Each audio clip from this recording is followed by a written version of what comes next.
विठुराया, आज भाऊबीज आहे. तुला तर माहित आहे, माझा बेस्ट फ्रेंड तू, आई बाबा तू आणि भाऊ पण तूच.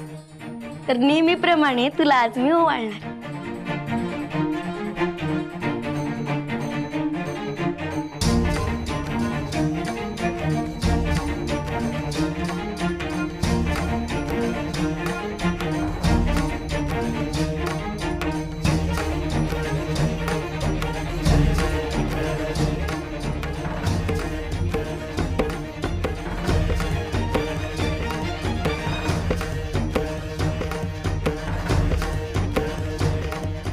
माझा भाऊ राया, माझा Vithuraya.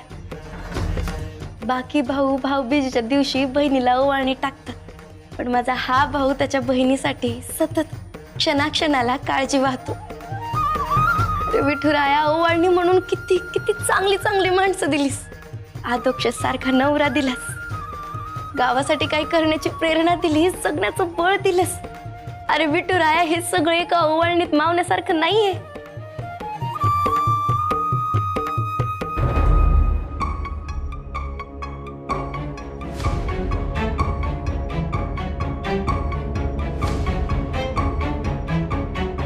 It's okay.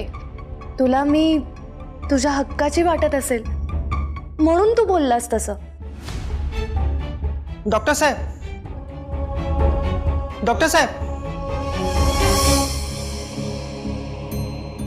Thank you doctor साहेब. माझी बहीण टीबीच्या आजारातून तुमच्यामुळे वाचली बघा. तुमचे लई उपकार झालेत आमच्या. एक सांगू का डॉक्टर साहेब, आमचा तुमच्यावर लई विश्वास आहे. आणि नुसता विश्वासच नाही तर तुम्ही आमच्यासाठी देव आहात बघा. तुमचे लई उपकार झालेत बघा. तुम्हाला जर खरंच असं वाटत असेल ना, तर याचं कर्ज तुम्ही नक्की उतरवा. या निवडणुकीमध्ये मलाच मत द्यायचा विचार करा. नुसता विचार नाही करायचा, मत डॉक्टरांनाच द्यायचं.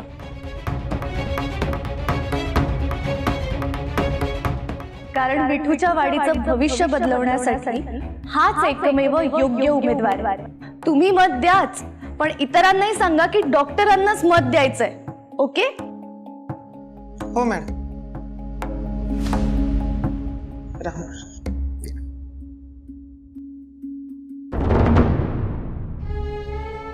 हाय. हाय. बरं डॉक्टर, शेळकेवाडीत जनता दरबार भरवलाय. लोक त्यांच्या समस्या घेऊन येतील. त्या समस्या ऐकून सरकारपर्यंत पोहोचवण्याची जबाबदारी तुझी आहे. ओके? अगं, आता मला काम आहे. इलेक्शन सुद्धा कामच आहे. पण आता त्याची काही गरज आहे का? आत्ताच गरज आहे. काय साधणार आहोत त्यांनी आपण?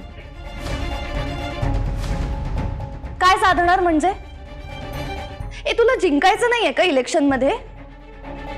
ही अशीच जर चाल ढकल करत राहिलास ना, तर अधोक्षज इलेक्शन जिंकेल. आणि मला तू हरलेलं नकोय. मला नाही पाहायचंय तुला हरताना. कळलं? समजतंय ना तुला? हो हो हो. तुला असं खरंच वाटतंय का की मी चालढकल करतोय? कारण मी जर तसं करत असतो तर मी आता प्रचारच नसता केला ना. मग पण वेग वाढवला पाहिजे आता. त्या अधूची हवा काही हवा बिवा नाही, आणि असली ना तर टाचणी टाकून फोडून टाकेल. कॉन्फिडन्स आहे तर अजून. Nice to see that. Keep it up. बरं, तुझं हॉस्पिटलचं सगळं काम आटप आणि शेळकेवाडीत ये प्लीज. अगं, तुझ्या भल्यासाठी सांगतेय, ऐक ना माझं. माझ्यासाठी कुणीतरी आयुष्यात पहिलं. तू खूपच करतेयस माझ्यासाठी. येतोयस ना तू? चल भेटू. Bye bye bye.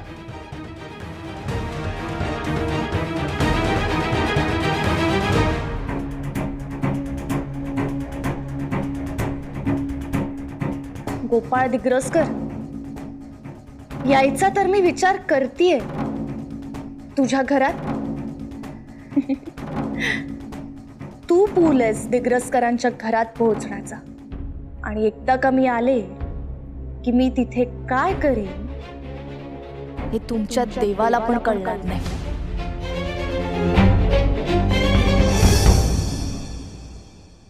Indu the main माणूस.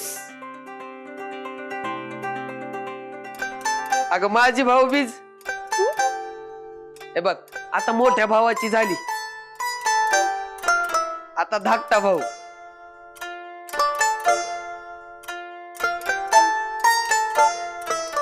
माझी पण भाऊबीज झाली पाहिजे.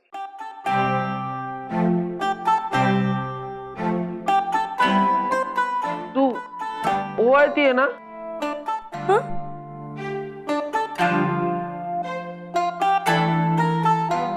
इंदू हाय मायू ओवाळेल की.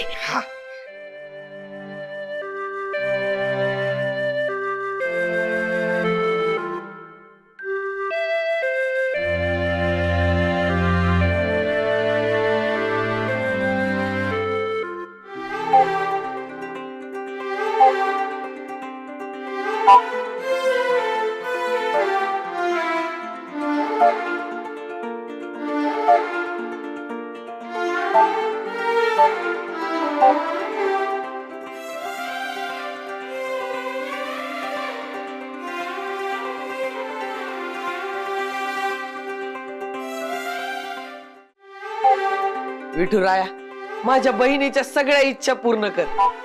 विठुराया, माझ्या भावाला चांगलं आरोग्य आणि दीर्घ आयुष्य लाभो. बर ताई साहेब, सांगा तुम्हाला काय ओळणी पाहिजे? काय नको बघ,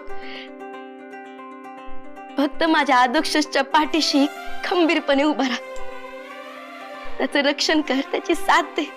मला बाकी काय नको. अग ते तर मी आहेच आहे की, आदोक्ष सोबत मी नेहमी आहे. तू असं का मागतीये? इंदू, काही टेन्शन आहे का? नाही रे, निवडणूक आहेत ना, लोकांचं मत बदललंय आदोक्षसाठी, पण ते मोहितरावाला आवडलं नाही. तू काय ना काही आडकाठी घालणार बघ. इंदू, अगं तू टेन्शन घेऊ नको, तुझा भाऊ खंबीर आहे. त्या मोहितरावाला असा सरळ करतो बघ मी. बरं ऐक, आदोक्षज महाराजांच्या पुढच्या मीटिंग आहेत, त्या मॅनेज करायच्या. कार्यकर्ते खोळंबते, येतो.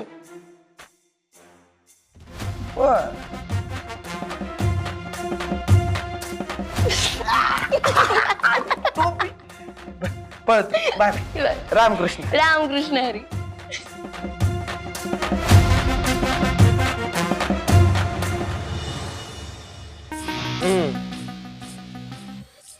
गोपाळराव, शेळकेवाडीची ऍक्टिव्हिटी बरी राहिली, पण आता आपल्याला अख्खा गाव पिंजून काढायचं आहे. हो, बघू. बघू नाही, करायचंच. तुमच्या मनासारखं आम्ही ती महाचर्चा घेतली का नाही? घेतली का नाही?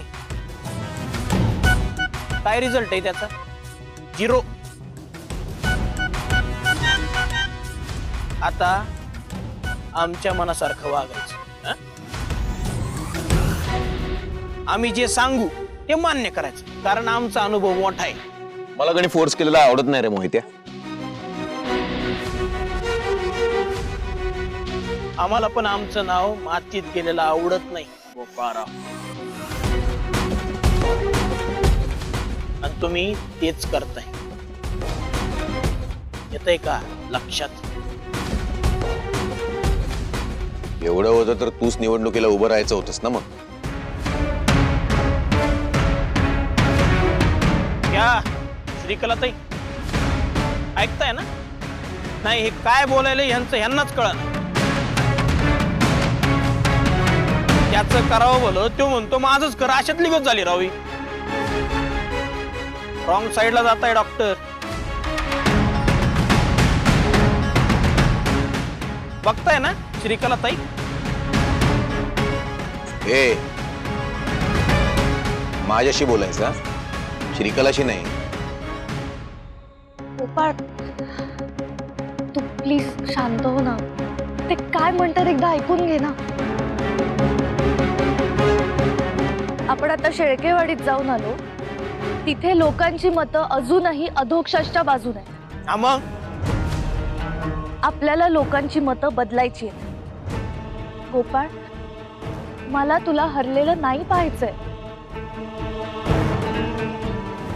मला तुला जिंकताना पाहायचंय. घ्या, आमच्या श्रीकलाताईंना कळालं, पण तुमच्या टकोऱ्यात काही गोष्ट जाय ना. अहो कधीतरी ऐकत जा आमचं. हा ओके, बोला काय करायचंय? दिग्रसरांच्या मंदिराची विटंबना करायची.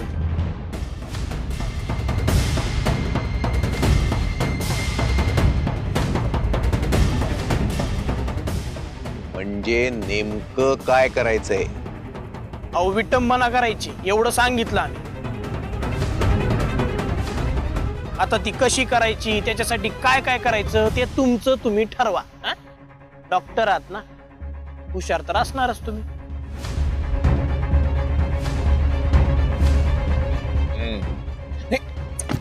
हुशार आहे म्हणूनच सांगतोय, ही मंदिराची विटंबना करण्याची आयडिया एकदम बंडल आहे. आणि मुळात मी देवच मानत नाही.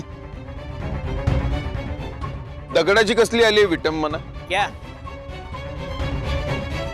आता कसं समजून सांगायचं या माणसाला, तुम्हीच सांगा बरं.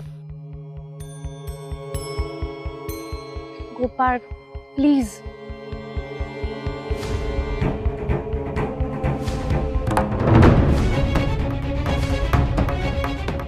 ठीक आहे, मी त्या दिग्रसकरांच्या मंदिरात असं काहीतरी करतो जेणेकरून मंदिराची विटंबना होईल.